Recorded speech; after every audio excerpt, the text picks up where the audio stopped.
তো good morning guys, মাজতে 2টা দিন পৰীক্ষা নাই তো ভাবিছোঁ ডিউটি কৰাই ভাল। তো আহি গ'লোঁ গুৱাহাটী আৰু এই সন্দীপৰ মৰম লগা টিলিং নোৱা চাইকেলখন লৈ ডিউটি আহি আছিলোঁ। আৰু মই কলেজত ইমান কষ্ট কৰি লিখা পঢ়া কৰি আছোঁ, সেইকাৰণে ভাবিছোঁ ইয়াতে লিখা পঢ়াখিনি কলিতাক দায়িত্ব দিছোঁ, তাকে লিখিব দিছোঁ। আৰু যোনে ঘৰত গ'লে মোক কয় বাহ কমল ডাঙৰ মানুহ বাহিৰত থাকা, তো চাই লোৱা টাইমত মই ঝাৰু লগাব লাগে।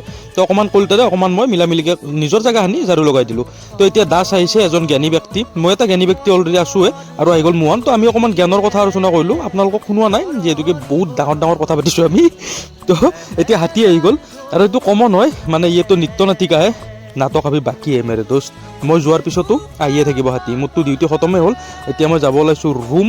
আৰু আজি মই চাইকেল অনা নাই, যিহেতুকে ঘৰতে যাম, এটা ডিউটিৰ কাৰণে আহিছিলোঁ, বেটাৰী ৰিক্সাত আহি গ'লোঁ। আৰু এতিয়া ধুনীয়াকৈ ভাতকেইটা খাই কিনে ডাইৰেক্ট মই চাগে ড্ৰেছ চেঞ্জ কৰি অকণমান ৰেষ্ট লৈ ঘৰতে যাম।